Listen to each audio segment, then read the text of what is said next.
대통령이 최근에 이렇게 이념을 강조를 하는데 그 메시지도 너무 강경해요, 사실은. 그 대통령은 그 직무가 나라의 통합을 해야 될 직무가 있는데 책무가 있는데 말이죠. 너무 강경한 메시지가 계속 그 나온다. 그 왜 그럴까라고 생각해 보면 대통령이 답답한 거죠, 여러 가지로. 예. 지지율도 한 30% 중반에서 계속 고착화돼 있고 뭐 일 좀 하려고 그러면은 야당이 태클 걸고 뭐 뜬금없이 진짜 누구 말대로 단식한다든가. 답답한 입장에서 돌파구를 이제 이념적으로 찾은 것 같은데 저는 그래도 돌파구가 다른 쪽에서 힘들더라도 정책에서 찾아야 된다고 봅니다. 지금 윤석열 정부가 가장 먼저 해야 될 일은 출산율이에요. 대통령이 매일 에브리데이 애 낳아야 된다고 얘기를 하고 정책을 지원하겠다는 얘기를 해야 되는데 이 얘기 별로 없어요. 뭐 다둥이 행사 한번 간 거 외에는 기억이 안 나고요. 그다음에 연금 정책이라든가 해야 될 일이 많은데 대통령이 이게 잘 안 되니까 피하는 것 같은 모습이 좀 보여요. 피하는다는 표현이 좀 그렇지만 그러면 참모들이나 내각들이 준비를 잘해야 되는데 내각들도 일 잘 안 한다. 그다음에 오늘 보니까 국방비서관하고 안보실 2차장을 바꾼다고 하는데 그 뭐 언론에서 제대로 안 쓰니까 제가 말씀드리겠습니다. 그거 저 해병대 박대령 건 잘못해가지고 그 바꾸는 거 아닙니까? 이걸 분명히 용산이 이번에 그 실수했다는 걸 인정을 하는 거거든요. 그렇기 때문에 대통령이 답답해서 이렇게 하는 것 같은데 그래도 대통령이 이념적으로 갈 게 아니고 저는 정책이다. 근데 왜 이념으로 갔느냐? 유인태 전 의원의 그 말씀이 저는 아주 그 와닿더라고요. 대통령이 답답하다 보니까 이 극우 세력들, 뉴라이트 세력들의 얘기를 많이 듣다 보니까 뒤늦게 뭐 좌파 얘기를 의식화가 됐다 이런 얘기인데 의식화까지는 아니더라도 뉴라이트 극우 세력의 얘기를 많이 듣는 모습이 제가 보여요. 그래서 내년 총선에 결국 도움이 안 된다. 정통 보수, 진정한 건강한 그 우파 이런 세력들은 중도층에도 많이 있거든요. 그래서 대통령이 다시 한번 그 귀를 활짝 열고 여러 얘기를 들었으면 좋겠습니다. 정군기 교수님이 직설을 했습니다. 네. 대통령이 좀 답답하더라도 돌파구는 이념이 아니라 정책에서 찾아야 된다. 옳으신 말씀이죠. 대통령께서 공산전체주의를 지금 이제 대한민국의 가장 큰 위협이다 이렇게 말씀을 하시는데 제가 보기에는 용산전체주의가 제일 큰 위협인 것 같아요. 공산전체주의가 아니고. 용산전체주의. 그러니까 전체주의의 표상이 뭐냐면 정치적 경쟁자를 인정하지 않고 국가안보의 적으로 매도하는 거예요. 그게 과거의 독자자들이 그리고 현대사회 포퓰리즘 이 정치인들이 많이 쓰는 수법입니다. 대표적인 그 사람이 트럼프 전 대통령 아닙니까? 전부 다 국가안보의 적이라고 규정을 하잖아요. 지금 윤 대통령이 약간 그 유혹에 좀 빠진 것 같다라는 생각이 들고요. 근데 트럼프는 그렇게 해도 돌파가 가능합니다. 트럼프기 때문에. 예. 윤석열 대통령 그렇게 해가지고 돌파가 가능하지 않아요. 한 가지 좀 긍정적, 글쎄 이걸 긍정적이라 그럴까요? 그나마 다행인 면은 투명해졌습니다. 그동안에 국정기조 철학이 불분명하다고 생각했는데 반공이구나. 국정기조 철학이. 그러니까 저는 정치에서 이념이 중요하다고 생각하는 사람이에요. 네. 그리고 정치는 가치 실현을 목적으로 하기 때문에 방향 이념 중요합니다. 근데 지금 대한민국에서 중요한 이념은 우리가 선진국에 접어들었는데 일정한 고착 국면을 맞이하고 있어요. 이걸 어떻게 넘어설 건가?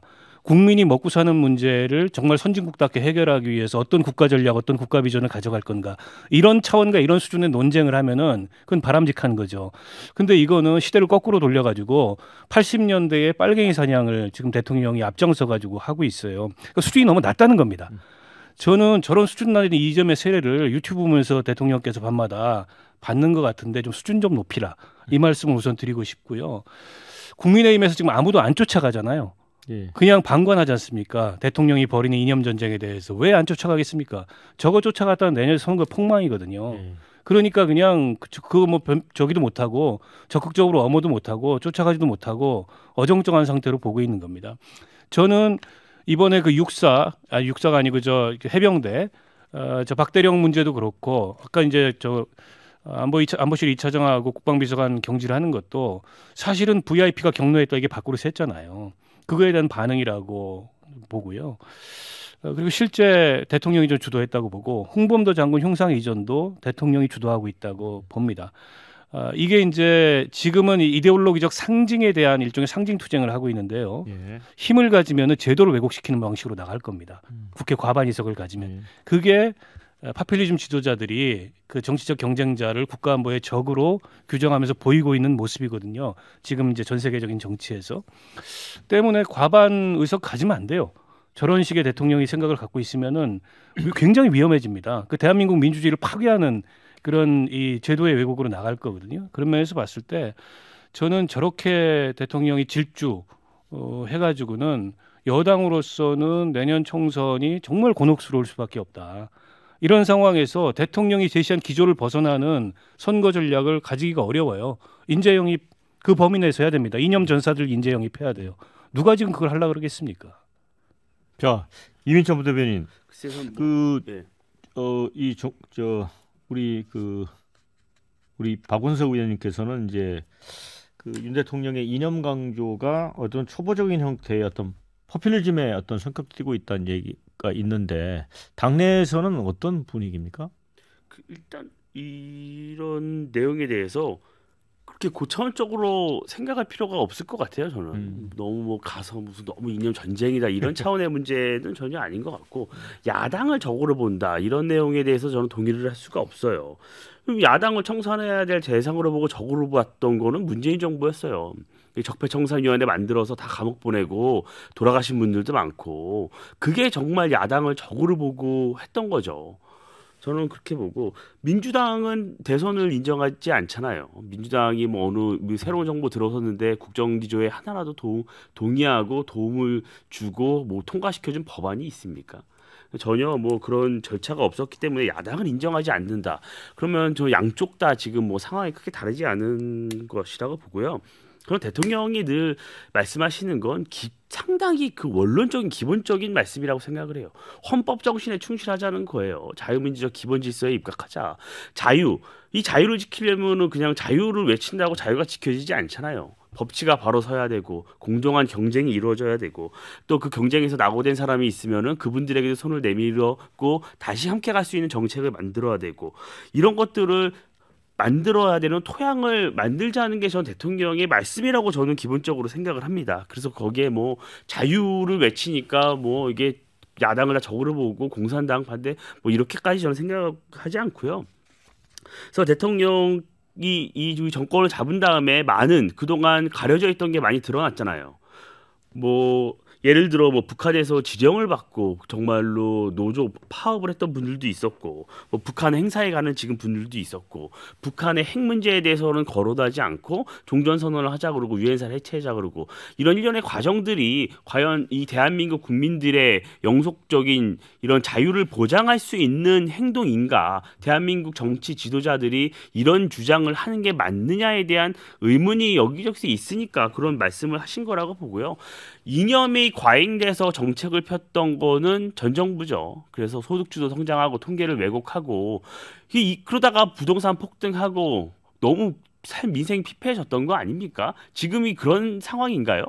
저는 그렇다고 보지는 않아요. 그러니까 덮어놓고 그냥 대통령의 몇 개 단어를 발췌해서 그거를 매도하고 어떤 이념 전쟁이다.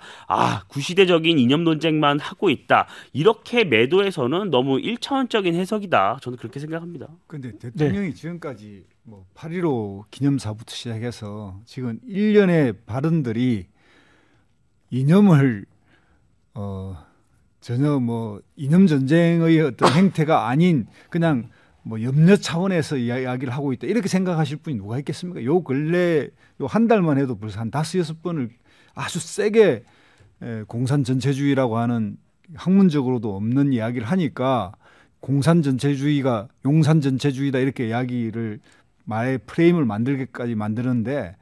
여야 공동의 어떤 이 국정을 운영할 때 주책임이 어디에 있겠습니까? 야당에 있겠습니까? 대통령을 비롯한 여당에 있고 부책임은 야당에 있는 거죠. 지난 대선에 한번 생각해보세요. 0.7% 차이였습니다. 그럼 서로 파트너를 존중하고 인정하면서 협치를 할 생각해야 되는데 협치라는 것 자체를 완전히 깨버렸잖아요. 그러니까 윤석열 대통령 당선되고 첫날입니다. 제 기억에. 국민의힘 당사에 내걸린 프랜카드가 하나 되는 대한민국 꼭 만들겠습니다 였습니다. 저는 그 하나 되는 대한민국이 저는 국민 통합을 이야기하는 줄 알았어요. 지금 보니까 이념으로 하나 되는 대한민국 만들겠다는 거예요. 이게 보니까 반공주의라고 하는 이념으로 하나 되는 대한민국을 만들겠다라고 밖에 해석이 안 되는 프랭카드가 되어 있는 이 국민들이 볼 때 얼마나 이게 염려가 되겠습니까? 대한민국은 알다시피 지금 민생이 어려운데 대한민국은 수출로 먹고 사는 나라고 수출을 중심으로 나라의 부를 쌓아나가는 지금 대한민국이나 독일이나 이런 나라가 다 어려워요. 그렇지 않은 자원을 가진 나라도 괜찮고 또 이걸 막 주도해 나가는 미국도 괜찮은데 유별나게 지금 대한민국이 어려운 이유는 이 수출인데 이 아시아권에서 지금 이런 이념을 내세우면 사회주의라고 하는 것을 헌법에 이어놓은 나라가 6군데가 넘습니다. 중국, 인도, 그리고 베트남, 라오스, 캄보디아, 뭐 중앙아시아도 있고 이런 나라의 이념을 앞세우면 수출이 되겠습니까? 그러니까 지금 이런 것들을 해서 국민들이 정말 근심 걱정이 쌓이고 있을 거고요. 대통령이 하루빨리 여기에서 미몽에서 깨어나야 됩니다. 그러지 않으면 대한민국 앞날이 없어요. 그러니까 저는 누가 체제의 위협이 되는지를 한번 잘 생각해봤으면 좋겠어요. 그러니까 무슨 뭐 민주노총 간부들이 간첩사 사건에 연루가 돼가지고 이런 사람들이 있기 때문에 당연히 공산전체주의 위협을 우리가 걱정해야 된다. 그 사람들이 체제의 위협이 됩니까? 아니 국민들이 그런 사람들을 보면서 그런 사람들이 하는 주장이나 얘기에 얼마나 설득이 되겠어요. 근데 대통령이 저렇게 반공소년단처럼 멸공만이 살 길이다 얘기하면 그게 체제의 위협이에요. 제가 보기에는 대통령은 자유주의자도 아니고 민주주의자도 아닙니다. 자유주의는요, 자기와 다른 생각을 인정하고 포용하는 게 자유주의 기본적인 전제입니다.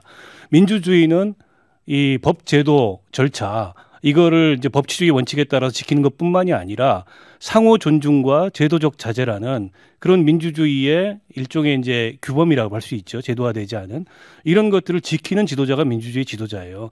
윤 대통령에서 그런 면모가 전혀 없어요. 제가 보기에는 자유주의 지도자로서도 민주주의 지도자로서도 기본적인 이 함량이나 훈련이 전혀 안 돼 있고 그러다 보니까 저렇게 빈곤한 공허한 반공만 외치고 있는 겁니다. 그러니까 대한민국이 지금 불행한 건 철학이 없고 내용이 없는 지도자를 만난 게 불행한 거예요. 저 공허한 메아리지 저게 누구를 설득할 수 있습니까? 대한민국을 지금 멸공의 시대로 돌리자는 게.